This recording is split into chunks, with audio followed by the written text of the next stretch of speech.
Hey guys, what's up? Welcome back to the channel. It's Cynicalex, and today we are ranking all 1200 plus CCF tier 3 characters. I'm talking your native tier 2 tier 3s. I'm talking your native tier 3 tier 3s, baby. Along with the brand new addition since the last time I made this video, we've got Doctor Doom, not Doctor Strange. We got Wolverine, Adam Warlock, and Thanos, including everything else that's shifted in the meta since Infinity Ultron has landed. And yes, this list will somehow change when Multiverse of Madness comes out, hopefully for both Wanda and Doctor Strange, but that is a few months away, and I just cannot wait. So we have 21 of these characters, and unlike the 800 CCF tier 3 tier list and ranking, this one is more important to be careful with and to not overvalue characters for, because they are very expensive, right? They're 1200 and up CCF, and that up goes all the way to 3000 when we're talking about Mephisto, Null, and Sentry. So it's very important to key in on that value factor, and so I'm going to be hard on these characters. I'm going to be very strict and stringent with the rankings, and as you will see, that is going to push a lot more characters down to the bottom. But as you know, with all the tier lists, this is just my personal opinion. You're more than welcome to build whoever you want, and thankfully I can say with confidence that pretty much every character on this list can do at least stage 1 of any world boss legend, as long as you have some decent cards, maybe 2% Pierce. So you're not far away from pretty much any content if you invest in any of these characters. But we're going to start ourselves off with the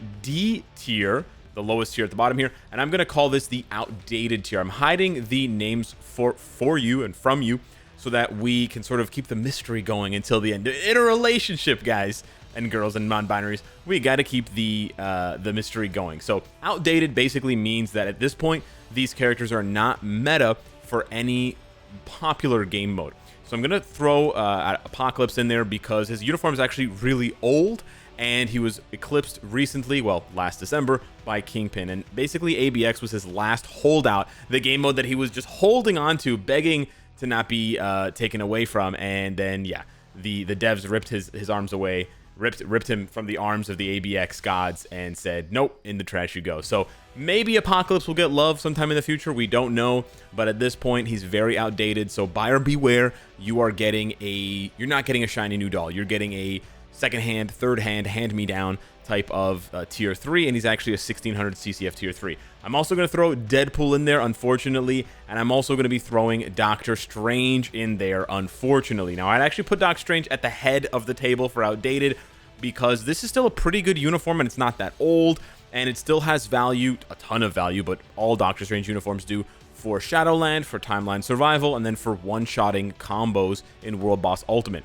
So he's always going to have that value. However, outside of that, he's basically just a leadership at this point, which is basically all you can say for Apocalypse. Deadpool, on the other hand, has just been erased from existence. They tried to give him a PvP uniform with the 30th anniversary, and that failed miserably. They never reworked or buffed the uniform, and yeah, Rob Liefeld shed a tear, and we just moved on with our lives. Unfortunately, there's also 2 mutants here at the bottom tier, which sort of tells you what you need to know about the mutant class in general right now. But yeah, hopefully we'll see upgrade. Well, we will definitely see upgrades for at least one of these characters very soon, and then hopefully more mutants will get upgrades in the near future to justify their cost, especially the 1200 and 1600s there.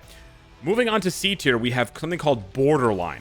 Now, for Borderline, I would argue that these are characters that could arguably almost be in the next tier, the B tier, and they could arguably be in the D tier depending on your roster and depending on your needs. Like, if you really don't care about Shadowland, timeline survival, or one-shotting, then yeah, Doctor Strange really is outdated. So characters are better than the D tier, but they could really still move up or down depending on your roster and your needs. So we got Silver Surfer up here. He's definitely seen more talk recently because of Thanos and his Reflect, but otherwise he has since been replaced, and then replaced, and then replaced, and then replaced, remix, replaced by so many better PvP characters. Still very good for Shadowland, still decent for other content like Dispatch because of the high L defense down and the crazy AoEs, but yeah, he's kind of borderline. But again, if you have a very PvP stacked roster, you can make him work, but I don't think he can't go any higher than B tier at this point with this strict list. I also have Odin on here.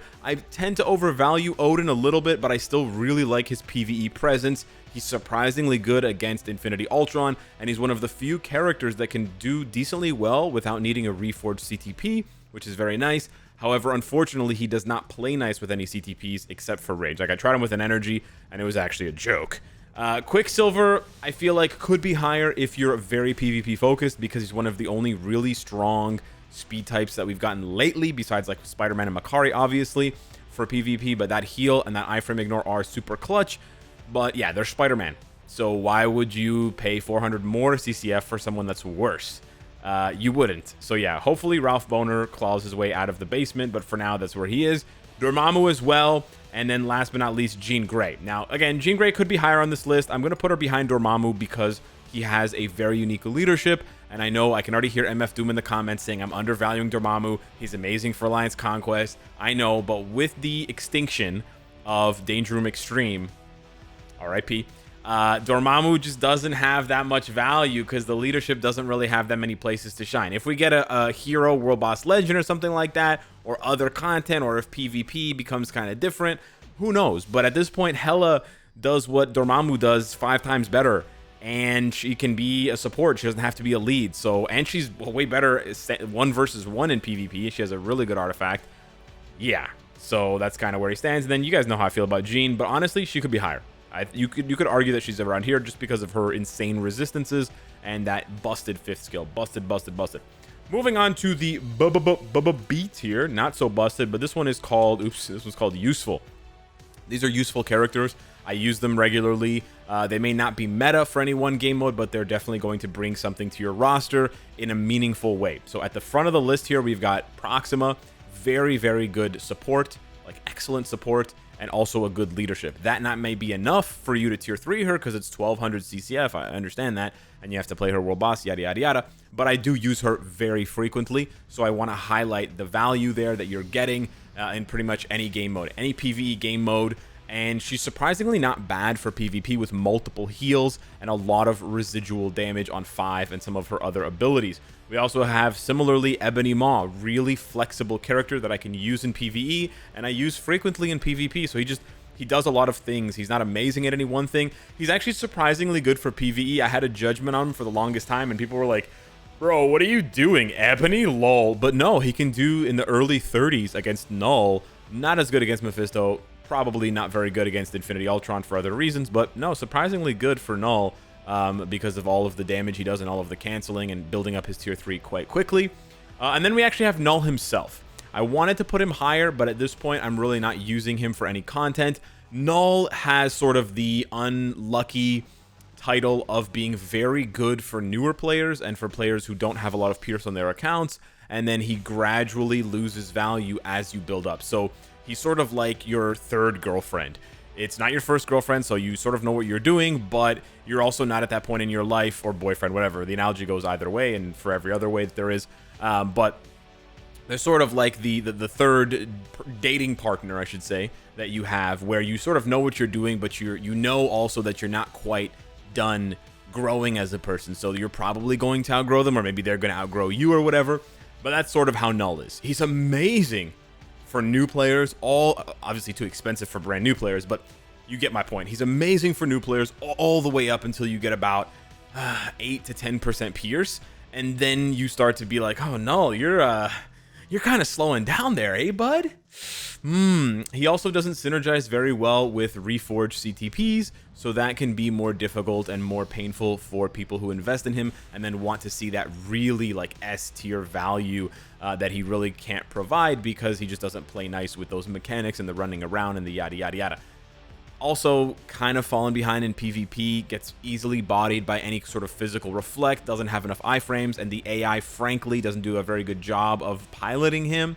So he doesn't even, he's okay, like he's pretty good in Alliance Conquest, but from what I've heard, even for his cost, right, 3,000 CCF, there are at least 1 or 2 tiers above him of very good PvP sort of characters. So yeah, unfortunately, this is where I put him again. If you're just looking for a pure DPS target, he does out DPS the two of these, at least with regular CTP. So his value does shift a little bit, but that's where I'm going to put him for now. I'm also going to put Maker here. I don't think Maker is very good, but I know that there is a group of players who have used him with, or seen him being used with, a brilliant CTP and think that he is like the second coming of the Messiah, and he is the combat villain god, and they forgot about Cull Obsidian, like they forgot about Dre. Yeah. For every other build, there are better characters. Basically, that's how it goes for Maker. He's not bad against Infinity Ultron. He's actually pretty good, but the villain tag just makes it a bit inflexible, and then he can't combo as well with really good staples like White Fox. I would love for him to get an updated hero uniform that basically has what Maker has, but more, and is a hero, because then he will definitely rise in the rankings. But for me right now, I think this is where he lands, sort of in the middle of a useful tier of characters that could be better and could be worse. We also have Cable. At this point, it's basically just a leadership and a BX potential for him. Not really too many other places where he's making mad waves. Again, unless you're going to go for an absolute balls to the wall max build, brilliant energy, and then that would be the Summer Days uniform. But yeah, for everybody else, there are better targets at this point, and he's just sort of in the useful category. We also have Scarlet Witch, same sort of deal. Got eclipsed by Athena for ABX. Didn't keep up with the others for pushing World Boss Legend and other content like that. So she basically hangs out in this middle between the deep end and the shallow end of the pool. And last but not least, I'm actually going to put Sentry here. Now, I know a lot of you watching use Sentry in PvP, and you still get a lot of wins. Oh, my Sentry on auto does A, B, and C.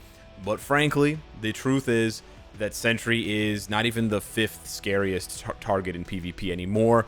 And he's sort of just like, he's like Norton antivirus. He's the first antivirus that hackers learn to crack, and that's like their baby steps into the world of hacking and making viruses or whatever, you know, rooting software and that sort of thing. That's sort of like Sentry. If your character, if a new uniform can beat Sentry in PvP, it's like, okay, they've got their foothold. Let's see how they perform against all of the real opponents now. So yeah, that's really how Sentry is, and he falls behind pretty much all of these characters for PvE, so I don't even need to mention that. I think we're long past the days of people considering Sentry a good option for PvE, and again, for the price, for 30,000 CCF, there are just much better, like, there's way, like, Cersei costs a tenth of what Sentry costs, and she's better for PvP and probably better for PvE. So yeah, that's where he goes, unfortunately. Now we get to the A tier. We only have 6 characters left, believe it or not. Yes, in these last 2 tiers, for meta and the S tier, which is actually called Godly, we actually only have 6 characters. I told you I was going to be strict. I have to save your guys' CCF. I gotta save everybody's CCF. So where do we land as far as the differentiators between Godly and meta? Meta characters are characters like Molecule Man. He's always going to have a place in the meta because of his leadership and how it defines the gameplay in PvP, especially in 1v1 timeline battle. However, he is not Godly. He's not Godly because he's not in the top 5 for PvP, and he has no presence in PvE whatsoever. So that's really going to be the difference maker. Godly are characters that not only shift the meta, but stay there and also can do basically everything for you. PvE, PvP, the works. So the other 2 guys that round out the metaphor, and I don't have that much to say about because you sort of know the drill, Wolverine and Mephisto. Both of them excel at one game mode or another. Wolverine, ABX is his primary, but he also does quite well in PvP, although with Emma, with Adam Warlock, he's sort of being pushed out. Still probably one of the best counters in the game to Spider-Man, but you got to pick and choose your opponents carefully. Mephisto, on the other hand, slowly starting to slow down in terms of his ability to perform in PvE, but still very, very good for Null and himself in World Boss Legend, all the World Boss Ultimates, you know, ABX, GBR if you want, if your tickets are fancy, that sort of thing. And he's surprisingly decent in PvP, despite not keeping up with the aforementioned Adam and Emma Frost. So yeah, that's how the A tier shakes out in my opinion. And then we are left with the God Killers, the Godly types. We got Dr. Doom in first place, followed by Adam, followed by Thanos. And this basically, for me, boils down to what they can do for you in all of the game modes.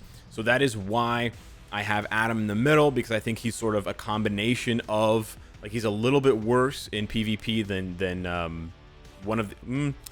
I don't know, actually. I would say he's a little bit worse in PvE than Doctor Doom, but a little bit better in PvP. And then Thanos is just a little bit behind the both of them, in my opinion. And that's mostly to do with the fact that he doesn't have a revive. And then Doctor Doom has a little bit more value for PvE and a little bit lower value for PvP. But again, it's really going to depend on your roster and what you need, because you may easily swap between the two of these. However, I think if you have 1600 CCF, it's a very tough call between the three of these. They're all going to do really good things for you. Thanos has the added bonus of being insanely good for something like Shadowland because of the all buff removal, although that's sort of like a far and away reason for why you would tier 3 them. But if they're all equal, all other things considered, that may be the tipping point for you, that you can just, hey, I'm on Shadowland stage 125. I can just throw Thanos in there and he's going to nuke it, kind of thing. But yeah, otherwise, these three I think are very interchangeable. And depending on your roster, depending on the day of the week, depending on your build, they could switch positions and it wouldn't really mean that much. For the rest of them, their position is a little bit more well-defined in terms of what they bring to the table. Actually, I'd do that. Okay, that makes a little bit more sense to me. Yes, I think that makes more sense. Okay, so that's the final list. That's the final ranking. Hit me up in the comments down below. Let me know what you think and where you would rank these characters. Thank you so much for watching. Smash the like button, and I'll see you in the next one. Take care.